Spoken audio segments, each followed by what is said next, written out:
Hello everyone, তো আজকে হচ্ছে শনিবার। কাল আমরা এই রুমটা ছেড়ে দিচ্ছি সকালবেলা। তো আজকে আমরা সমস্ত জিনিসপত্র গোছাবো। একদিকে আছে নতুন ঘরে শিফট করার আনন্দ, আর একদিকে আছে পুরোনো ঘরটাকে ছেড়ে দেওয়ার দুঃখ। তো চলো, সমস্ত কিছু গোছানো আজ থেকে শুরু হচ্ছে। তো আমি প্রথমেই জামা কাপড় দিয়ে শুরু করি। আর যাত্রাপথের শুরুতেই যতটা সহজ ভেবে নিয়েছিলাম ততটা সহজেই জার্নি হয়নি। তো শনিবার থেকে গোছগাছ শুরু হয়, কারণ রবিবার ছিল শিফটিং। তো আমি একটা ব্যাগে সমস্ত জামা কাপড় নিয়ে নিয়েছিলাম, আর আমি চেষ্টা করছিলাম এক একটা সেকশন একবারে কভার করতে।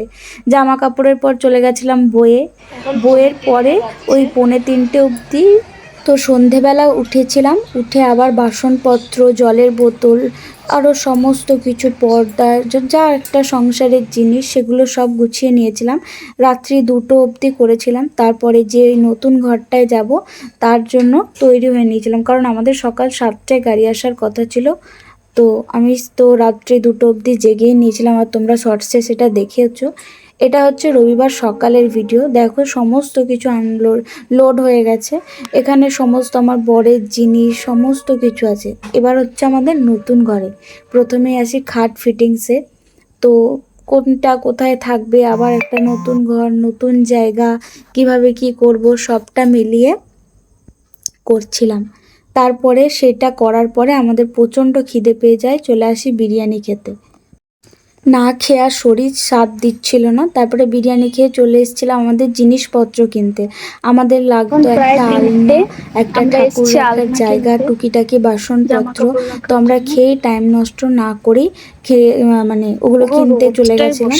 তো সারা রবিবার ছিল, বর্ধমান মার্কেট অনেক বন্ধ ছিল। রোদে রোদে ঘুরে ঘুরে সন্ধ্যে পর্যন্ত ঘুরে আমরা সিংহাসন আর আলনা পছন্দ করে অর্ডার দিয়ে বাড়ি চলে আসি। ওরা বলেছিল সোমবার সকালে দিয়ে যাবে।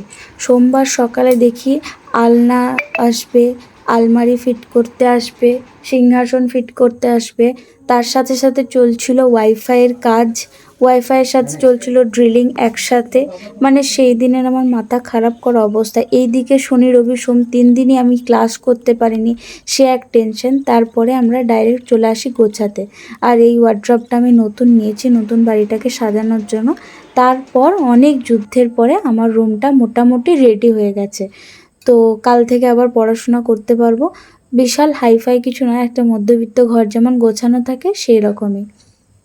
তো আমার সেই পুরনো ঠাকুর নতুন সিংহাসনে, আর এই একটা আলনা নতুন আমাদের সংসারে যোগ হয়েছে। তো রুম ট্যুরটা দিয়ে দিচ্ছিলাম। এটা আমাদের বেডরুম, আর সামনে একটুখানি স্পেস আছে ডাইনিংয়ের। তারপরেই আমার স্টাডি রুম আছে। আমাদের 2টো রুম, একটা কিচেন একটা ডাইনিং রুম। তো এই ঘরটা একটা ছোট্ট মতো চৌকি আছে, বাই চান্স কেউ এলে বা কেউ গেলে, মানে কেউ এলে থাকার জন্য, গেলে তো অবশ্যই নয়। তো এই রুমগুলো সবগুলো এখনও প্রপারভাবে গোছানো হয়নি, জাস্ট 2 দিন হলো শনি রবি, সেই জন্য। আর এটা আমার ছোট্ট একটা রান্নাঘর। তো রুমগুলো গুছিয়ে নিচ্ছি, কাল থেকে আবার পড়ার ভ্লগ আসবে। জানি তোমাদের মাঝে মাঝে আমি ভিডিও দিতে পারি না, সেই জন্য ক্ষমা করে দেবে। তাই ঠাকুরের দিয়েই ভিডিওটা শেষ করছি। তো স্টাডি ভ্লগ আসবে, চিন্তা করো না। আর তোমরা ভিডিওটা ভালো লাগলে লাইক করে দিও, আর আমার চ্যানেলটাকে সাবস্ক্রাইব করে আমার পাশে থেকো। বাই।